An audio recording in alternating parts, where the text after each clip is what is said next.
Assim que ouvimos falar de controle financeiro, já imaginamos várias planilhas de entrada e saída de dinheiro. Imaginamos aquelas planilhas do Excel complexas com todos os detalhes de todos os setores da vida que gastamos. E com certeza isso pode ser sim bom para quem quer tudo anotado na ponta do lápis. Eu mesmo utilizo um aplicativo que me ajuda bastante no controle financeiro. Mas não vai adiantar nenhum aplicativo, planilha, programa de computador para administração financeira se você não tiver controle financeiro. Não é apenas um software que vai fazer organizar toda a vida financeira. E por incrível que pareça, um dos pontos principais para ter um bom controle financeiro e sempre fazer sobrar dinheiro é controlar o seu ego. Sim, isso pode soar um pouco estranho, mas você vai entender. É muito comum, principalmente nos dias atuais com internet e amplo acesso à informação, as pessoas terem desejos materiais e serem induzidas ao consumo. E bom, é claro que não tem nada de errado em gastar com produtos ou serviços, desde que seja feito com planejamento. Mas o que mais pega aqui quando falamos de ego e finanças pessoais não é exatamente o ato de gastar em si, e sim a intenção antes de comprar. Por exemplo, um homem que vai para o trabalho a pé porque mora 5 minutos do serviço e chegando lá tem vários amigos do trabalho que têm carro, fazendo ele sentir também aquele desejo de ter um carro, pois todos eles têm, mesmo ele não precisando e morando próximo do trabalho. Ou aquele famoso pensamento: todo mundo lá no meu emprego tem carro, eu também tenho que ter para não ficar para trás. Você entendeu o que quero dizer? Esse é só um exemplo. Veja que não é um problema a compra do carro em si. O maior problema é a intenção ao assumir um gasto, e que inclusive é um grande gasto. Sempre antes de um grande gasto, temos que ter um bom planejamento e entender se estamos fazendo a escolha correta. Pois no caso desse exemplo, ele talvez poderia querer comprar o carro para conseguir buscar os filhos na escola com mais conforto. Ou também ter um carro para fazer uma renda extra trabalhando de Uber.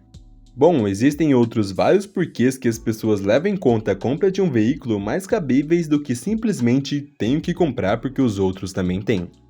E eu não vou me aprofundar muito nessa questão de que se vale a pena financeiramente comprar um carro. Vou deixar aqui em cima um vídeo que fala melhor sobre isso. Mas você entendeu o que quis dizer, né? A real é que quando temos o ego muito grande, ao ver qualquer conhecido com um celular mais caro, uma roupa melhor ou um veículo melhor, já vamos ter o pensamento de que estamos ficando para trás e que temos que comprar tudo isso também. E o que é engraçado é que muitas vezes essas pessoas também compraram pelo mesmo motivo. Um exemplo também bastante comum é assim que a pessoa passa a ganhar mais, por ter recebido uma promoção no emprego, por exemplo, também começa a gastar mais, querendo mostrar para todos os conhecidos que agora está em uma posição social mais elevada. A verdade é que a maioria dos brasileiros não consegue controlar os egos, principalmente quando falamos de finanças pessoais. É raro alguém que passa a ganhar mais e se preocupa em formar sua reserva de emergência, por exemplo, para assim depois ir aumentando os gastos gradativamente.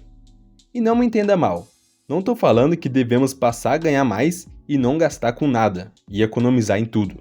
A ideia é sempre que você aumentar a renda, também aumentar os gastos caso você queira, mas também aumentar a quantia poupada para formar a reserva de emergência, ou para algum objetivo financeiro que você tenha, ou até mesmo para investir para o longo prazo, por exemplo.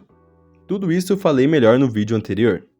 Porém, quando a pessoa é totalmente controlada pelo ego, o mais comum é acabar sem dinheiro nenhum e endividada, porque o normal para a pessoa é sempre gastar tudo que ganhar ou até acima do que ganhar, nunca tendo um dinheiro para reserva de emergência, não investindo nada e não tendo nenhum dinheiro para o objetivo financeiro. Não tem como, principalmente para nós que não nascemos ricos, temos que seguir todo mês a premissa básica: nunca gaste tudo que você ganhar.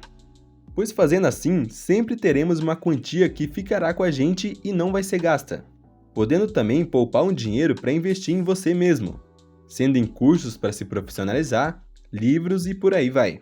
Então veja a importância de gastar abaixo do que você ganha.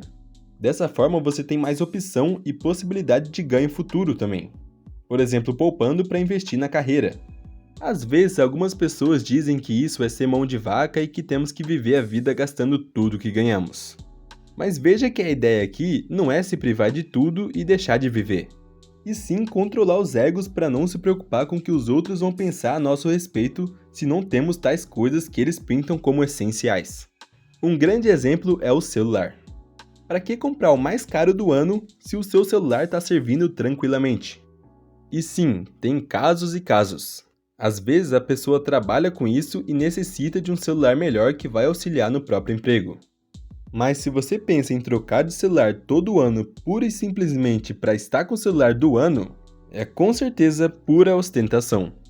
E ostentar não diz respeito apenas a gastos elevados de carros de luxo e artigos de grife, e sim ao exibir que tem tal coisa.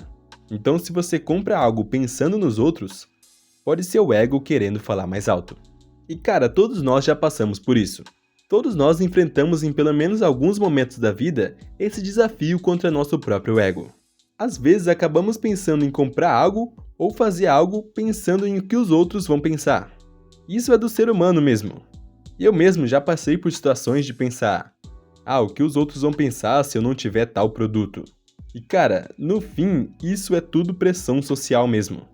E é claro, se você tem um sonho de comprar um carro específico futuramente, por exemplo, não tem nada de errado. O que é errado é gastar dinheiro para impressionar os outros. Gastar pensando em que os outros vão pensar. Essa é a ideia principal do vídeo de hoje. Bom, a educação financeira é muito mais uma questão comportamental do que de números e cálculos. Você que já tem uma certa educação financeira vai concordar comigo, que não compensa de nada determinar porcentagens da renda para cada setor da vida que você gasta se você não tem controle financeiro para seguir o que estipulou. Eu mesmo já falei em outro vídeo que não acho necessário a gente ficar preso a porcentagens exatas do quanto devemos gastar em cada categoria da vida. Bom, se para você isso ajuda, tá tudo certo. Porém, eu tenho uma ideia da educação financeira ser algo para trazer tranquilidade financeira para nós, e não trazer mais estresse com porcentagens muito metódicas e rígidas que devemos seguir à risca. A ideia é ter bom senso na hora de gastar e controlar os egos, sem gastos desnecessários e sempre gastando abaixo do que ganhar. Assim como diz o maior investidor pessoa física da Bolsa de Valores do Brasil, o Luiz Barsi Filho. Acho que o cidadão não consegue administrar os seus egos. Eu comecei tentando e consegui administrar meus egos, até o momento que comecei a controlar os meus egos. Barsi às vezes é criticado pela vida que leva sendo bilionário, por ter um carro de 40 mil reais enquanto poderia ter qualquer carro de luxo por aí.